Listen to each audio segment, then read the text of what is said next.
When you get a new camera, it's always important to set the camera the way you want it. In this video I will tell you my settings for E-M10 Mark IV, which I call the best settings. Coming up. Hi there, my name is Peter Forsgård and I am an Olympus visionary and a professional photographer from Helsinki, Finland. And before we start talking about the best settings on this camera, E-M10 Mark IV, please consider subscribing to my channel and hit that bell so you get notified when there is a new video online. My channel is all about you getting to be a better photographer and also, of course, about Olympus gear. It's really important to set the camera the way you want it, because then it's easier to use and you know where everything is. If you every time set different settings to your camera, it might be a bit confusing when you're using it the next time. So try to keep your settings consistent so that you know what happens when you push a button or use the camera, so there are no surprises when you start shooting again. Let's say that you've have the camera in a cabinet for a week because you just don't have time to shoot, and then you go out and all the settings are all over the place. You might be a bit confused and it's a lot harder to start to photograph. So that's why it's really important to set the camera the way you want it. And as I said, these settings work for me. You might have a bit different settings, and of course, please let me know in the comments down below if you have configured something differently that I have on this video. Because we all are different, and that's why I think it's important for everyone to make the settings that works for them. So this is my way of setting the camera. You might have a bit different, and tell me in the comments down below. Maybe we all can learn something from you. But let's start. The first thing you need to do is to check out that the JPEG quality is at its best. So choose LSF. The way you do it, press the OK button and choose that. We will come back to this later, how to choose the super control panel like I have it here. And the first set of settings are for JPEG shooting. If you're shooting RAW, then there is an additional set of settings that you need to do, or not need to do, but is advised to do. Okay, the first thing here is to go to the shooting menu 1 and choose the picture mode that suits your needs. Choose the one that you like the most. They have a bit different color, not the color science, but the colors are a bit different. And remember, you can also tweak them if you want. And also from shooting menu 1, I will turn off the AF illuminator. It's a good help if you're shooting in dark conditions.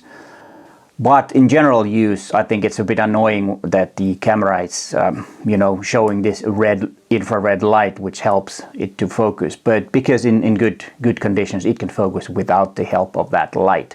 And it will also draw some attention. If you're doing street photography and you don't really want people to know that you're making images, or being that obvious that you're taking images, then turn it off. But of course, then if you go to a place where it's darker and you might need it, but in general, turn it off. It's annoying. Then shooting menu 2 does not really have anything that needs to be changed on regular photographing. Of course, if you want to do some special photography, then you might need to change something from here. But the only thing that I might change is the electronic zoom speed. If you have the electronic zoom kit lens, or how do you say it? The 14 to 42 electronic zoom kit lens, then you might want to change this. I tend to not like that much the electronic zoom lens, even though the kit lens is pretty good lens. For video, if you use it for video, then you might want to change this to slow, because you can make really nice zoom in and zoom out in video with this electronic zoom lens. So in that regards, it's pretty handy, and on that I prefer slow. For normal photography, I think the normal speed is fine. And then next, let's dive into the special menus. Let's start with the special menu A. There's nothing really to change here unless you use a lot of manual focus. Then you might want to turn manual focusing assist, as it says in Olympus cameras, magnification and focus peaking. Those are really handy way of getting some help when you're doing manual focus if you're not really used to. And of course, if you are more experienced, it still helps, because I have them on just because I tend to use manual focus quite a bit. turn those on if you use manual focus. It will help a lot. And then on special menu B, you customize your camera or the buttons and dials. And here what I would do is, first I would set, if I use manual, like I do quite a bit, I would set one button where I can switch from autofocus to manual focus. Especially useful if you do not have lenses which have the MF clutch. Like I have, one of my favorite combinations is the E-M10 Mark IV with the 12 to 45mm lens. This is my go-to kit nowadays, and this doesn't have MF clutch, so that's why I have set the AEL to AFL button to work as a manual focus switch. So when I push it, I will have manual focus on, and then I push it again, I will have AF on. So that helps a lot. It makes it a lot faster rather than going into the menus and change it. There are 3 buttons that can be customized, so you can set it to whatever you like. If you use the back, always hard to say, back button focus, then you might choose some other button for manual focus.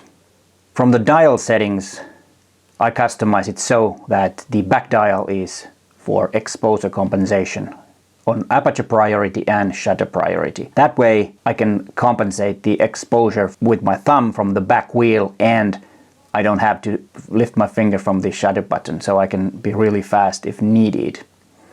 I think that's the best way, and I think that works really well on Olympus cameras to have it so that the back wheel is for exposure compensation, because I think that's the most important thing to understand in photography is the exposure compensation. And sometimes it's plus, sometimes it's minus, and that's really an important thing to understand. That's for me at least, using aperture priority in 90% of my shots and using exposure compensation as me using the manual mode in a way, because well, you've seen my videos about exposure settings, and where I explain it why I use it this way. And I will put a link in the description of this video to those exposure videos if you're not familiar with the way I expose my images. But let's continue. And before we continue with today's topic, a small advertisement. I do offer one-on-one sessions where we talk about you and your photography, and if you have any trouble setting up your camera or you want to learn something about photography. All one-on-one sessions are tailored for you. We will have a pre-discussion what you want to do and what you want to learn. We do that over email, and then the one-on-one session is done over Zoom. After this video, go and check out the link in the description to my web store where you can see what I have to offer for you. Right now, using this code, you get some price reduction. It's normally $129 for 1 hour one-on-one session. Up until October 31st, it will be only $99 with that code. But let's continue with today's topic. And from special menu C1, I choose Super Control Panel. I like that more than Live Control. I think Super Control Panel is a wonderful way of changing the settings on your camera when you're shooting. It's a marvelous thing. It's really easy and fast way. That's why I prefer Super Control Panel. But of course, if you like Live Control, no problem, then use it. Because always, as I said in the beginning, it's always the most important thing is to set the camera the way you want it. This is just my suggestion. It's not the only way, even though I say best settings. Well, it is best settings, but you might disagree on this. From info settings, I won't change anything if I'm shooting JPEG. I will come back to this in the later part of this video when I talk about how to set up your camera if you're shooting RAW. That's a bit different, but I will come back to that later. And also from C1, I choose this grid to be on my EVF and LCD. This helps a lot to make the composition, making composition or to make a composition. But anyways, you know, the composition is easier with these grids, and you can choose from different grids. I tend to use the one that is kind of like a rule of thirds. I think that's a classical and a good way to start making your composition. And from C2, I will turn the beeping sound off. I think the beeping sound is totally annoying and useless in my opinion. The only time that it might be useful is if you're doing a lot of selfies and you know you're a bit further away from the camera, then you might hear that now the exposure is locked. If you don't hear the sound, then there's a problem with the AF, so that might be the only case, but otherwise turn it off. For general shooting, turn it off. It's also one of those annoying things in a camera. From D1, the auto ISO settings can be something that you want to change. I have it as a default. The upper limit is 6400 and lower limit 200, but if you feel that 6400 is too much, then lower it from here. And if you use the auto ISO, which is quite handy sometimes if you need to go back and forth in and out, and you know, indoors it's a lot darker, you need a higher ISO, it will automatically lift up the ISO, and I think that's something sometimes very useful. And here you can, as I said, if the upper limit 6400 is too much for you, then just set it to 3200 or even 1600, whatever you feel that is the highest ISO that you want to use. And then I will turn the noise filter off. Noise reduction I leave as it is automatic, because then it will do some noise reduction on every image that shutter speed is 4 seconds or longer. Then it will make the noise reduction after you've taken the image. This will slow down the image making because it will take some time when it does the noise reduction. But on the other hand, I don't think you need to, if you're using, let's say, 5 second shutter speeds, most likely it's not a time when you need to take the next image really fast. I think you have time because most likely the camera is on a tripod. Even though the IBIS is really effective, 5 seconds on an E-M10 Mark IV might be a bit too much. You might need some help like a tripod. And when using tripod, it's not for those situations that you really want to shoot the really fast pace on the images or the next one's really fast. So remember that, but I think it's a very good feature to have it on automatic. From special menu F, I turn the keep warm colors off. In general, JPEGs from Olympus cameras out of the box are really great, but to my likings they might be a bit too saturated colors. If I want saturated colors, I will do that in post, then I can tweak it, because it is pretty saturated colors. If you use the warm colors off, it will kind of like warm up the white balance from if you have, let's say that you have daylight set for your white balance, it will make it a bit warmer. So if you like warmer colors, a bit saturated colors, then leave it on, but I tend to turn it off. That's the way I like my images to be. When I'm shooting JPEGs, I also use sRGB as a color space. It's a lot better because I don't tend to edit JPEG images that much. But if I'm using RAW, then I will use Adobe RGB, and I will talk about that a bit later, how to set up your camera for RAW shooting. It's a bit different than JPEG. And from special menu G, I will add copyright info to my images. And this, you just set your name on here in artist and photographer, or the copyright holder and the photographer, and then there will be your name in the metadata. So if you send your images out, everybody can check from the metadata that it's your image. And from here you can also edit the file names for your camera. And this is very handy if you have several cameras, then you can have different file names for them, so that you, from the file name, you know what camera was used. Of course, you can check it from the metadata, and if you have, let's say that you have two same cameras, then the serial number will be different. But anyways, if you have a different file name, then it's easier and faster to separate those two cameras from each other. It's a handy way. Special menu H has settings for your EVF. Having the auto switch on means that when you have it, the LCD is on like this, and then you lift your camera to your eye, it will switch automatically to EVF. And that's in a way quite handy way. I personally like to switch it myself. But the small problem with the E-M10 Mark IV is that the switch is in a bit of an annoying place. It's right there on the side, and it's not the most convenient way. But anyways, I still like to do it, because even though I use actually quite a lot the back screen, especially this one, because I like when it goes this way, and it's really handy if you want to, from waist level or high up, take the image. It's really handy to have. the LCD and use it. But in most cases, like 90% of my images, I will use the EVF. It's just, you know, old school and used to it. So that's why I use it. And that's why I don't really like the auto switch. I like to switch it because I don't need to chimp that much. In that, if you're chimping type of person, then you might want to leave it on. Then it will go back and forth with the viewfinder and LCD. But I've had turned this off and use the button to switch between LCD and EVF. From special menu I will increase the sleep time of the camera, so it's 5 minutes.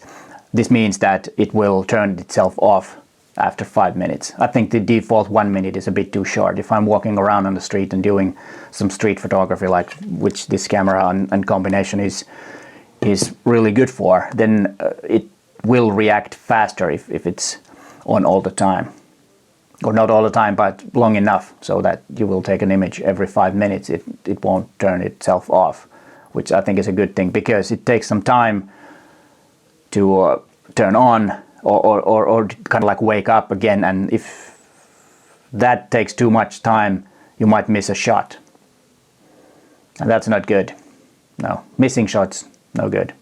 From the setup menu, you can set up the Wi-Fi and Bluetooth connections. This camera has a Bluetooth, and these settings are really important if you want to transfer your images from the camera to your mobile phone or a tablet. Having the Bluetooth on all the time, you can wake up the camera with the Bluetooth and it will turn on the Wi-Fi, and you can even transfer the images to your tablet or mobile even if the power switch is off. Usually on this point I will tell everybody to store these settings to a my set or a custom setting. But unfortunately with the E-M10 Mark IV you cannot do that, and I think that's a big fail from Olympus for leaving it out. I think they should have, because we do a lot of photography and there are a lot of features on this camera, this one, and when you turn something on you might forget that it's on, and then when next time you pick up your camera you might have a bit different settings that you're usually used to. And that's why I always say that set them to one of those custom settings, so that you can, from the mode dial, you can choose that, and you always will have your best settings handy. And especially for me, when I'm doing these tutorial videos, and I always change settings and stuff like that, but with this camera I have no way of checking or using the settings that I have set for my basic shooting with this camera. It's a lot easier with other cameras where you have these custom settings where you can store them. But I think that's something that they should add to this camera in the future firmware updates. I really hope they do, because that's really handy. And especially if you are shooting JPEGs sometimes and sometimes RAW, because the settings are different. And now let's talk about the settings for RAW. The RAW settings are based on ETTR, which is exposed to the right, which is I think the best way to expose your images. And there is a video about that. I think it's which way? I think it's that way. Over there, about that. So if you're not familiar with the concept of ETTR, watch that video after this. It will be in the link in the description of this video, also the link to that video. And here are the settings for that.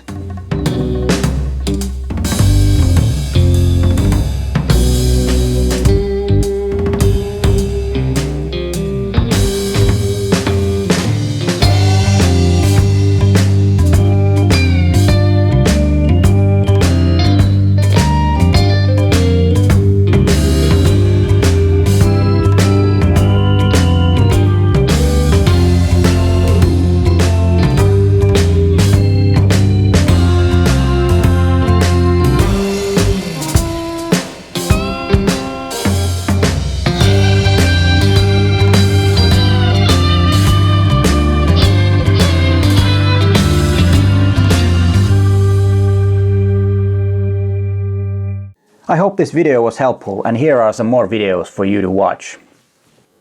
But hey, thanks for watching, and bye for now.